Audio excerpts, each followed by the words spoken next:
नमस्कार, मैं हूं अजय। आप देख रहे हैं सबसे बड़ा मुद्दा।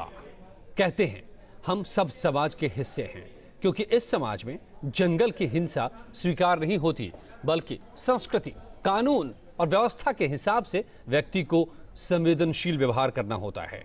तो फिर तकरीबन हर रोज हिंसा की जो तस्वीरें हमारे सामने आती हैं, वो क्या हैं, उसकी क्या वजह है?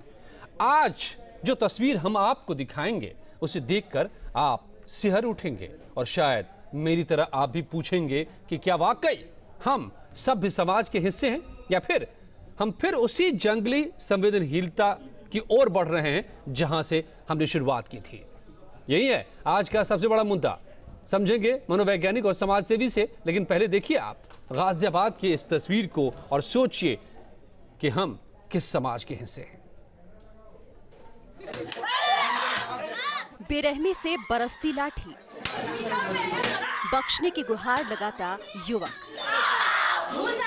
कभी लाठी, कभी लात, कभी छाती पर वार। बेरहमी से पिटाई की इस तस्वीर को देखने के बाद किसी के भी मन में सवाल उठ सकता है, आखिर क्या वजह है इस कदर पिटाई की? आखिर इस युवक ने ऐसा क्या किया होगा कि तस्वीर में दिख रही महिला उस पर ताबड़तोड़ लाठी बरसा रही है? चोरी का मामला है, या फिर छेड़खानी का, या फिर कोई और मामला? दरअसल सोशल मीडिया पर बेरहमी से पिटाई का ये वायरल वीडियो गाजियाबाद के कविनगर इलाके का है। 16 मई का ये वीडियो जब सामने आया तो देखने वाले हैरान रह गए। आपको ये जानकर भी हैरानी होगी कि पिटाई के 7वें दिन यानी 23 मई को गंभीर रूप से घायल युवक की इलाज के दौरान मौत हो गई। उस टाइम जी भाई का फोन उसने छीन के और उसी के फोन से उससे बात कर रही है, खुद भी कर रही थी। भाई की हमें चीखें सुनाई आ रही थी। क्या है पूरा मामला? इस वीडियो में युवक की पिटाई करती महिला का नाम रागिनी है और जिस युवक को आप चीखते चिल्लाते देख रहे हैं उनका नाम है पदम सिंह। पदम सिंह ग्रेटर नोएडा के बादलपुर गांव का रहने वाला था।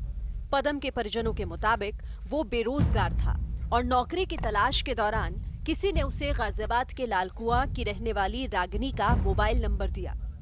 परिजनों के मुताबिक पदम की फोन पर रागिनी से बात हुई और फिर रागिनी ने उसे मिलने के लिए घर बुलाया, लेकिन घर में रागिनी ने अपने परिवार वालों के साथ मिलकर पदम सिंह की बेरहमी से पिटाई कर दी।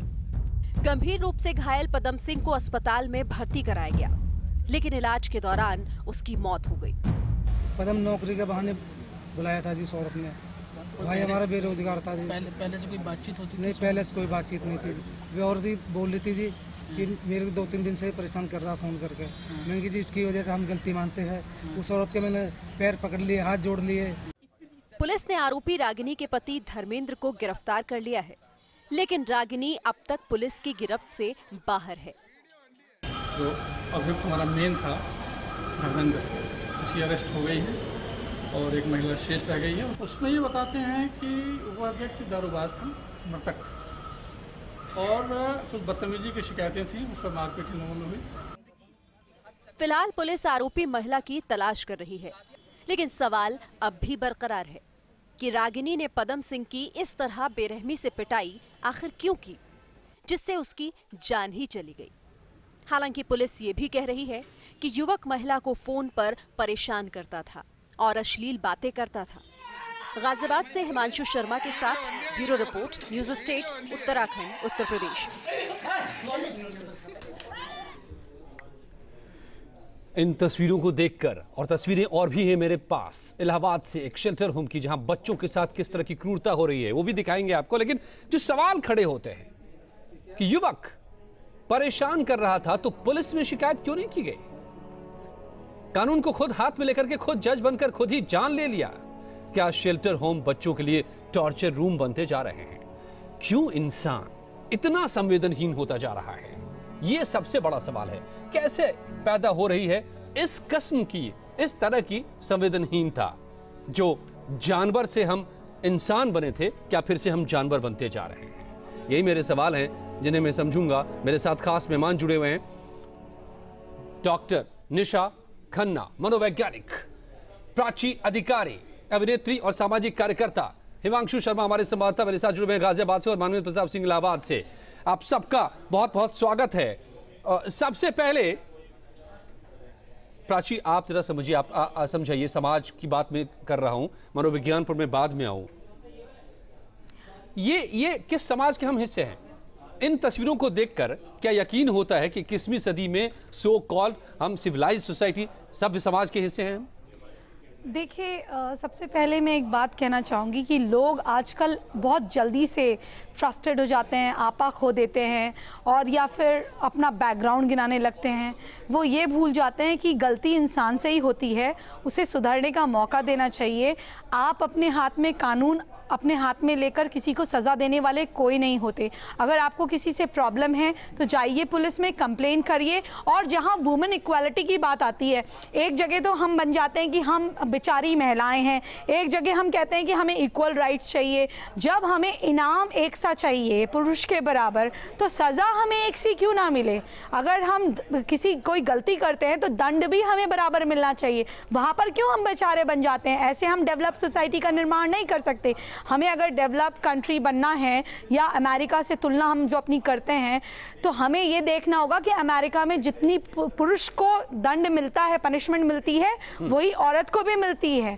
तो हम इससे बच नहीं सकते। तो ये इस तरह की जो तस्वीर है जिसमें एक महिला हाथ में लाठी लिए और इस कदर पीट रही है, जिस तस्वीर को यकीनन मैं कह रहा हूं, दिन भर मैं इस खबर को दिखा रहा हूं और मैं इस तस्वीर को नहीं देख पा रहा हूं क्योंकि मैं अंदर से कांप उठ रहा हूं कि कैसे एक व्यक्ति किसी दूसरे को इस तरह से पीट सकता है। वो बचाव की गुहार कर रहा है और आखिरकार वो व्यक्ति मर जाता है, इतना पीटा जाता है। ये इस तरह की क्रूरता कैसे आती है किसी शख्स में?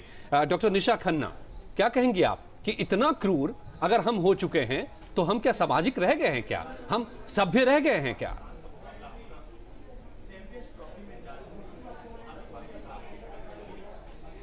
देखिए, इतने ज़्यादा अग्रेशन के रीजंस बहुत सारे हो सकते हैं। जैसा कि अभी वो स्टोरी में बता रहे हैं कि शायद वो बार बार ब्लैकमेल कर रहा था। अब वो कब सबे से ब्लैकमेल कर रहा था, नहीं कर रहा था, हम पूरा तो इस डिटेल में मैटर को नहीं जानते हैं। बट मैं इतना बोलूँगी कि किसी भी पर्सन के अग्रेशन या इस तरह वॉयलेंट होने के पर्टिकुलर रीजंस होते हैं। वो रीज़न स्ट्रेस भी हो सकता है, वो उसका बचपन का चाइल्ड अब्यूज़ भी हो सकता है, उसे ऐसा कुछ होते देखा हो, या उसे किसी ने बुली किया हो। ऐसा भी बहुत बार होता है जब आपके डिस्टर्ब्ड रिलेशनशिप होते हैं, किसी इंसान के लिए आप बहुत कुछ करते हैं और बदले में वो इंसान आपके लिए कुछ नहीं कर पाता, तो आपका एग्रेशन उस या किसी आसपास के एनवायरनमेंट या अपने लोगों पर निकलता है।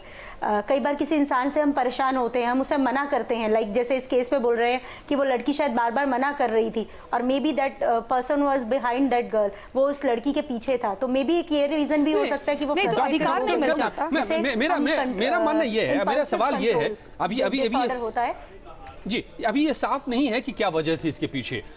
बिल्कुल विरोधी बातें सामने आ रही हैं कि नौकरी के बहाने से बुलाया गया और उसको फिर पीटा गया। दूसरी बात कही जा रही है कि छेड़छाड़ वो अक्सर करता था और इसलिए घर बुला करके बहाने से और उसको इस तरह से पीटा गया।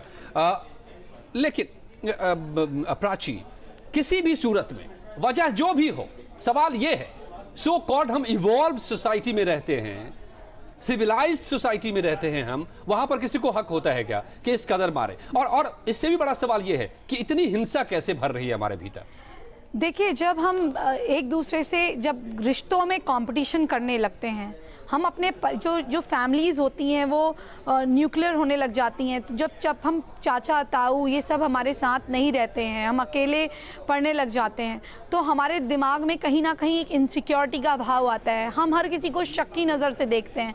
कोई हमसे, अगर मैं ये देखती हूँ कि कभी मैं किसी की रास्ते में मदद भी कर रही हूँ, कि मैं देखती हूँ व्हाट्सएप में मैसेजेस आते हैं कि एक दूसरे की मदद करिए, और मैं गीता बहुत पढ़ती हूँ, जब मैं लोगों को ये मदद करने की सोचती हूँ तो वो मुझे शक की नज़र से देखने लगते हैं कि ये इतनी अच्छी कार से उतर के किसी की मदद कर रहे हैं। तो लोगों के दिमाग में जो शक और शुबा भर गया है और हर समय जो षड्यंत्र रचते हैं, इस कारण उनका जो ये मेंटल उनका मेंटल इलनेस जो होती है वो हो जाती है उनको। और वो जब किसी को देखते हैं कि वो उनसे कुछ पूछ रहा है, कुछ कर रहा है, या उनको थोड़ा सा भी परेशान करता है, तो उस लेवल पे उतर जाते हैं। पर मुझे लगता है तो कोई भी सूरत हो, आपको कानून हाथ में नहीं लेना है। आप कौन होते किसी की जिंदगी लेने वाले? ठीक है, आप वो आदमी था, उसने आपको जो भी परेशान करा, पुलिस थी, अब अगर आप उसको एक थप्पड़ भी मार देते तो वो भी चलता। इतना ज्यादा नहीं, इतना ज्यादा किसी की जान ले ली। यही सवाल है कि क्या ये एक नॉर्मल स्टेट है क्या, या फिर अमानवीय हम होते जा रहे हैं। हिमांशु, बार बार हमारे जो दोनों मेहमान हैं वो ये समझने की कोशिश कर रहे हैं कि इसके पीछे वजह क्या थी। हालांकि वजह जो भी हो, जो किया गया वो गलत है और सवाल उसी पर है, लेकिन क्या अब तक कुछ वजह खुलकर सामने आ रही है क्या? देखिए, जो असली वजह है वो जब रागिनी पकड़ में आएगी, जब पुलिस उसको हिरासत में लेगी और जब उससे पूछताछ की जाएगी, तभी इस वजह का स्पष्ट हो पाएगा कि आखिरकार उन्होंने क्यों पदम सिंह को इतनी बेरहमी से पीटा कि उसकी मौत हो गई। फिलहाल जो एक आरोपी था धर्मेंद्र, जो कि उस समय घर पर मौजूद था, जब पुलिस ने उससे इंट्रोगेट किया तो उसका ये कहना था कि पदम सिंह लगातार उसको कॉल करता था, उसकी पत्नी को, और परेशान करता था, जिसके तहत उन्होंने एक प्लानिंग की जिसमें धर्मेंद्र, उनके पति शालिनी और एक अन्य जो उनके परिजन थे वो उसमें शामिल थे। उन्होंने कॉल करके पदम सिंह को घर पर बुलाया। घर पर बुलाने के बाद वो पहले से ही इतने हिंसक हो चुके थे कि आने के बाद ही पदम सिंह पर उन्होंने हमला कर दिया, जैसा कि ये वीडियो वायरल हुआ है। और घर के ही किसी सदस्य ने इस वीडियो को बनाया था। उस समय घर पर 6 सदस्य बताए जा रहे थे, जिनमें से एक ने ये वीडियो वायरल किया। और जब ये वीडियो वायरल हुआ तब पुलिस को इस हकीकत का पता चला कि पदम सिंह की किस तरह से पीट कर बेरहमी से मौत की गई, जिसके बाद पुलिस ने एक्शन लिया, FIR दर्ज की। 3 लोगों के नाम दर्ज FIR दर्ज की गई, जिसमें से धर्मेंद्र को जेल भेज दिया गया है, जबकि जो उनकी पत्नी शालिनी है वो अभी भी फरार है। जब तक वो गिरफ्तार नहीं होंगी तब तक इस केस से जो सही बात सामने नहीं आ पाएगी कि आखिरकार ऐसी क्या वजह रही, इस तस्वीर को अभी ये साफ होना बाकी है। डॉक्टर निशा, अगर आप इस तस्वीर को देख पा रही हैं और नहीं देख पा रही तो मैं जरा सा डिस्क्राइब करता हूं आपको। हालांकि मैं दिन भर इस तस्वीर को ठीक से देख नहीं पा रहा हूं और मैं अभी भी अनुरोध करता हूं अपने दर्शकों से कि विवेक का इस्तेमाल करें। विचलित कर सकती है ये तस्वीर, लेकिन उस तस्वीर को जरा दिखाइए, फुल स्क्रीन दिखाइए जरा सा। और उसको मैं सवाल उसके किस पहलू पर सबसे बड़ा है? सवाल इस पहलू पर है कि जिस तरह से एक महिला, उसे देखिए एक मोटे बड़े से डंडे से पीटे जा रही है और वो चिल्ला रहा है, बिलख रहा है, कराह रहा है। क्योंकि आप जरा सुनिए, दिल को दहला देने वाली ये तस्वीर है। इवन उसके मुंह में भी डाला है और उसके बावजूद पीटे जा रही है। और फिर भी अगर उसने एक बार डंडा पकड़ लिया तो उसके ऊपर चढ़ के कूद रही है वो लगातार। और इस तरह से लगातार पिटाई के बाद उस व्यक्ति की अस्पताल में इलाज के दौरान मौत हो गई। डॉक्टर निशा, मैं समझना इस पहलू के बारे में समझना चाह रहा हूं। मैं यहां पर आकर के मुझे लगता है कि वजह खत्म हो जाती है। क्या वो कर रहा था, नहीं कर रहा था, क्या कसूर था उसका? ये हिंसा और ये क्रूरता अगर एक सभ्य समाज के भीतर लोगों में और खास करके महिला में, जो मुझे अभी यहां पर दिखाई दे रहा है, ये क्या बता रहा है? ये तो मुझे डरावना लग रहा है, खौफनाक लग रहा है। देखिए, मुझे ये लगता है वॉयलेंट बिहेवियर बिल्कुल खौफनाक लग रहा है। और इसमें लग रहा है कि उस पर्सन में बहुत ज्यादा एग्रेशन है और स्पेशली उसने इस इंटेंट से किया है कि सामने वाले का बुरा हाल हो सकता है। अगर महिला के, अगर मैं जिस तरह का आप बता रहे हैं, तो महिला के बारे में सोचकर मैं इतना बोल सकती हूँ कि शायद उसमें आपाक होने की हमेशा क्षमता होगी। वो छोटी छोटी बात पर हो सकता है ओवर रिएक्ट कर रही होगी। अब ये किस बात पर इतना ज्यादा, शायद उसका पास्ट का बिहेवियर भी ऐसा हो जिसमें उसने किसी को पीटा हो, छोटी छोटी बात पर किसी से लड़ झगड़ पड़ती हो। अब इसके बहुत सारे रीजन हो सकते हैं, क्योंकि कई बार बच्चे जिद्दी होते हैं तो बड़े होकर वो एक ऐसी पर्सनैलिटी के रूप में भी डेवलप हो जाते हैं कि वो छोटी छोटी बात पर अपना आपा खो दे दे, जैसे फ्रस्ट्रेटेड हो। तो मैं यहाँ मुझे लग रहा है कि उसने, आपने बोला मोटा डंडा, तो उसने पहले से डंडा रखा होगा उसे पीटने के लिए, और इसी मकसद से, जैसे आपने बोला, उसे बुलाया भी इसी मकसद से गया कि उसे मारा जाएगा। तो कहीं ना कहीं ये प्लान थिंग थी। तो प्लान थिंग मतलब उसको हर्ट करने के लिए है। अगर हर्ट करने के लिए तो मकसद उसका यही था कि उसको किसी भी तरीका से बुरी तरह पीटे। उस वक्त उसने कॉन्सिक्वेंसेस का नहीं सोचा। और शायद डेफिनेटली मैं कहूंगी मानसिक हालत उस औरत की बिल्कुल भी ठीक नहीं होगी जो उसने ऐसा किया, क्योंकि हम जब अपना आपा खो बैठते हैं तभी ऐसा कुछ करते हैं। तो मुझे लग रहा है कि अगर ट्रीटमेंट की जरूरत है, इस लेडी को बिल्कुल जरूरत है। और शायद कहीं ना कहीं उनका जो बिहेवियर है अपने पार्टनर के साथ भी, अपने फैमिली मेंबर्स के साथ भी, मेरे ख्याल से अपने आसपास के लोगों के साथ भी उनका बिहेवियर ऐसा कहीं ना कहीं दिखता होगा। जो पास्ट में उनकी फैमिली ने इग्नोर किया होगा, आज ये हालात हो गए। तो ये हालात और इस तरह की अगर मानसिकता किसी में पैदा हो रही है तो उसके पीछे की क्या क्या वजह, मैं इसे ये नहीं बोलूंगी, हाँ, किसी की क्या क्या वजह हो सकती हैं, और क्या ये हिंसा हमारे चारों तरफ दरअसल फैल गई है? जो अनिश्चितता है, जो संदेह है, जो इनसिक्योरिटी है जिसकी बातें कर रहे हैं हमारे मेहमान, मैं उस पर भी लौटूंगा। लेकिन एक और तस्वीर आपको मैं दिखाता हूं। इलाहाबाद से यह तस्वीर आ रही है क्रूरता की। एक शेल्टर होम को कैसे बच्चों के लिए टॉर्चर रूम में कन्वर्ट कर दिया गया है, बना दिया गया है। देखिए जरा सा। अंदर आप फोटो नहीं खींच सकते, अंदर हम गए किसी बच्चे का फोटो नहीं खींच सकते, उनके अंदर और बाहर नहीं कर सकते, इनके खिलाफ भी कार्रवाई करिए। पुनीत शुक्ला, ये साहब इलाहाबाद के एडीएम सिटी हैं। सुनिए आपने इनकी बातें। अब इस तस्वीर को देखिए। इस सच्चाई को उजागर करने के जुर्म में एडीएम सिटी वीडियो बनाने वाले तेज नारायण को डांट रहे हैं। एक कमरे में 3 बच्चे और तीनों के हाथ पैर बंधे हुए हैं। तस्वीरें आपको हैरान कर देंगी, लेकिन शायद एडीएम सिटी के लिए आम बात है। एक बच्चे को पीटने वाले का कोई अपराध नहीं है, हम लोगों का अपराध। हमने एक क्लिप बना ली है जो है उस तरह के एक ये सरकार जागे, इस पे एक्शन ले, इस पे अपराध कहा जा रहा है। हम लोग अपराधी हैं जो हम लोगों ने ये क्लिप बनाई, हाँ, उजागर किया ये मैटर। तस्वीरें इलाहाबाद के एक चाइल्ड शेल्टर होम की हैं और जिन लोगों पर बच्चों की सुरक्षा और देखभाल की जिम्मेदारी है, वही लोग बच्चों पर किस कदर सितम ढा रहे हैं। दरअसल 25 मई को ये तीनों बच्चे जीआरपी को इलाहाबाद रेलवे स्टेशन पर मिले थे। जीआरपी ने पूछताछ के बाद इन्हें चाइल्ड लाइन को सौंप दिया, जिसके बाद चाइल्ड लाइन ने इन्हें फाफामऊ के शेल्टर होम में भेज दिया। लेकिन जिस शेल्टर होम में उन्हें हिफाजत के लिए रखा गया था, आरोप है कि वहां उनसे मारपीट की गई, उनके हाथ पैर बांध दिए गए। इस बात का खुलासा किया बच्चों के लिए काम करने वाली एक संस्था के सदस्य ने। हम लोग भी 4 बच्चे आए थे, ये लोग भी 4 बच्चे रेफर करने आए थे। उसी समय जो है हम लोगों ने देखा कि ये बच्चे बंधे हुए हैं। हम 4 बच्चे लिए इन्वॉल्व थे, उसी में से हम लोगों ने जो है इनका एक क्लिप वीडियो ऑन किया था। बच्चे बंधे थे और उनको जो है प्रताड़ित किया जा रहा था, और वो बच्चे आप वीडियो में क्लियर देख भी सकते हैं। इस वीडियो के सामने आते ही डीएम ने तुरंत जांच के आदेश दिए और एडीएम की अगुवाई में प्रशासन और पुलिस का अमला फाफामऊ के शेल्टर होम में पहुंच गया। मैं आश्वस्त हूं कि जो लोग जांच में दोषी पाए जाएंगे उनके विरुद्ध सकारात्मक और दंडात्मक कार्रवाई होगी। हालांकि शेल्टर होम के कर्मचारी इसके पीछे बच्चों के हिंसक बर्ताव को वजह बता रहे हैं। लाइन से 3 बच्चे आए, आते ही उन्होंने बोला कि जो है हमें आपने घर के लिए बोला था और हम इसके अंदर नहीं जाएंगे, यहाँ नहीं रहेंगे। तोड़फोड़ मचाने लगे तो हमने जो है फोन किया। फिर वहाँ से नमनदीप, दिग्विजय दोनों लोग आए और यहाँ पे गौरव सिंह को उन्होंने दांत काट लिया था और हमें भी ठेल ठाल दिया था। हमने गिर गए, पैर में हमारे चोट लग गई। नमनदीप आए तो उनका गला कस के पकड़ लिया और कमर भी पकड़ लटक गए। नमनदीप छटपटाने लगे। फिर हमारा स्टाफ और उनका स्टाफ मिलकर नमनदीप को छुड़ाया गया और जो है वो रेलवे चाइल्ड लाइन और बच्चे को ये हुआ कि थोड़ा इनका हाथ बांध के 2 मिनट के लिए डरवाने के लिए बांध दिया गया। प्रशासन ने घर वालों का पता लगाकर बच्चों को उनके हवाले कर दिया है और मामले की जांच डीएम को सौंप दी है। मामले में प्रशासन आरोपियों के खिलाफ कार्रवाई की बात तो कह रहा है, लेकिन बच्चों के साथ किए गए इस अमानवीय बर्ताव का खुलासा करने वाले को धमकी भी मिल रही है। सवाल उठता है कि आखिर क्यों? क्या सच सामने लाना गलत है? क्या शेल्टर हाउस में बच्चों के साथ ऐसा होने दिया जाना चाहिए? इलाहाबाद से मानवेंद्र प्रताप सिंह, न्यूज स्टेट, उत्तराखंड, उत्तर प्रदेश।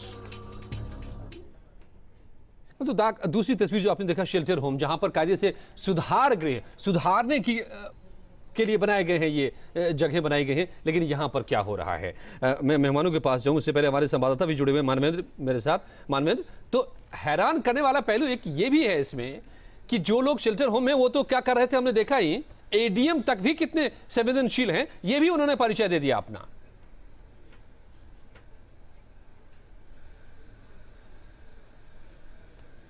जी बिल्कुल, मामला जिस तरह से आश्चर्यचकित है कि इस लेवल के अधिकारी और कह रहे हैं कि नहीं, मजबूरी थी क्योंकि बच्चे हिंसक हो गए थे और वो जो वहाँ के शेल्टर होम के कर्मचारी उनके ऊपर हमला कर रहे थे, उनको चोट पहुंचा रहे थे, इसलिए उनके हाथ बांधने पड़े। तो एक तरह से जस्टिफाई कर रहे थे पूरी जो घटना हुई, जिस तरह से बच्चों के साथ मारपीट हुई। हालांकि जिस व्यक्ति ने वीडियो क्लिप बनाया उसका कहना है कि वीडियो क्लिप में सिर्फ बंधे हुए बच्चे दिखाई दे रहे हैं, इसके अलावा उनके साथ मारपीट की गई, अमानवीयता की गई और इसके बावजूद उस शख्स का भी बयान लिया गया। बयान लेने के बाद उस पर कार्रवाई की बजाय उल्टे उससे कहा जा रहा है कि आपने कैसे वीडियो क्लिप बनाया, क्योंकि शेल्टर होम में बच्चों की वीडियो बनाना जो है वो कानूनन जुर्म है, तो आपके खिलाफ कार्रवाई होगी। और हमारे सामने ही एडीएम सिटी ने वहाँ के जो SHO थे उनको आदेश दिया कि इनके खिलाफ मुकदमा लिख करके इनके खिलाफ कार्रवाई करिए। तो कहीं ना कहीं जो प्रशासन का रवैया होता है वो शुरू से ये होता है कि इस तरह के जो मामले सामने आते हैं उनको किसी तरह दबाया जाए, सच बाहर नहीं आए। और सच क्या है वो भी हमने इस शेल्टर होम में देखा है। प्राची, दिक्कत मुझे ये हो रही है, मैं इस मुद्दे को लेकर इसलिए बैठा हूं बात करने के लिए और समझने के लिए आप लोगों से कि आखिर अगर इस तरह के समाज में और इस तरह की हिंसा के दौर में हम आ चुके हैं तो फिर रास्ता क्या है? क्या हम फिर से एक बार वहीं पहुंच रहे हैं जिस जंगल राज से हम शुरू हुए थे, जिस जंगल से बाहर निकले थे, सभी समाज बनाया था हमने? देखिए, मुझे लगता है कि लोगों को ये समझना होगा कि हम इस तरह के दृष्टिकोण से आगे कभी नहीं बढ़ पाएंगे। हम ये इस तरह की जो मानसिकता है वो हमें पीछे ही धकेलेगी। हम आपराधिक मानसिकता के हो रहे हैं। हमें लगता है जो सत्य सामने लाता है हम उसके पीछे पड़ जाते हैं, उसको डीमोटिवेट करते हैं। हमें उसे मोटिवेट करना चाहिए। यहाँ पर DM या SDM को उसको बधाई देनी चाहिए थी, आदमी को उसको ये बोलना चाहिए था कि आपने सच दिखाया और आगे भी आप हमारी मदद करिए प्रशासन की। उल्टा वो उसको डीमोटिवेट कर रहे हैं और कह रहे हैं कि तुमने ये वीडियो बनाया है, तुम्हें सजा मिलनी चाहिए। तो ये तो बहुत ये किस तरह के समाज में हम हैं?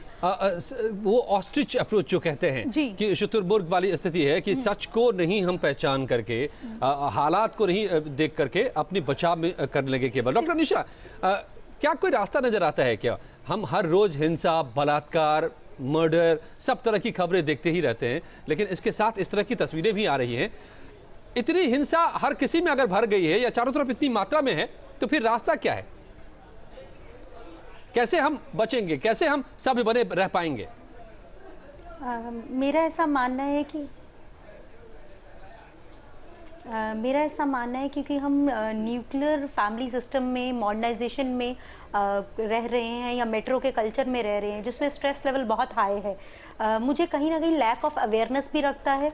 जो पेरेंट्स अपने बच्चों के बॉर्न एंड ब्रॉट अप में इक्वल रोल नहीं प्रोवाइड करा पाते। कहीं ना कहीं मुझे एक ये भी चीज़ लगती है कि एक इमोशनल ग्रोथ एक ऐसा क्वोशंट होता है जो बच्चे का फुलफिल नहीं होता, जिसकी वजह से, क्योंकि एक तरह से एंगर और वायलेंस भी हमारे इमोशन का एक हिस्सा है और उसका कहीं ना कहीं फुलफिलमेंट नहीं हो पाता, जिस वजह से हम इस रास्ते पर चलते हैं। अगर हम जड़ को ठीक करना चाहते हैं तो मुझे लगता है हमें पेरेंट्स को एजुकेट करना होगा, हमें बच्चों को एजुकेट करना होगा और जितने भी यंगस्टर हैं जिनमें रेज का, गुस्से का, वायलेंस का प्रॉब्लम है, उन सबको अप्रोच करना चाहिए। अपने आप को इन चीजों से बाहर निकालने की कोशिश करनी चाहिए। अपने स्ट्रेस के लेवल को मैनेजमेंट करना चाहिए, चाहे वो थेरेपी की मदद से हो, चाहे वो मेडिसिन की मदद से हो, चाहे वो परिवार या दोस्तों की मदद से हो, ताकि हम इस प्रॉब्लम से बाहर निकले। क्योंकि हर एक इंसान की और इंडिविजुअल की अपनी ये जिम्मेदारी है इस प्रॉब्लम से करे। और क्या फिर से हमें अपने उस कल्चर को वापस लाने की जरूरत है क्या, जिसने हमें अब तक सभी तो बना रखा था, लेकिन हम अब फिर से उस जितने ही हम कम कल्चर्ड होते जा रहे हैं, शायद उतने ही ज्यादा हम हिंसक भी होते जा रहे हैं। प्राची भी सिर हिला रही हैं सहमति में। वक्त और नहीं है कि मैं और बात कर पाता, लेकिन ये तस्वीरें चिंता पैदा करने वाली हैं और इस पर सोचना हम सभी को होगा। धन्यवाद आप सबका।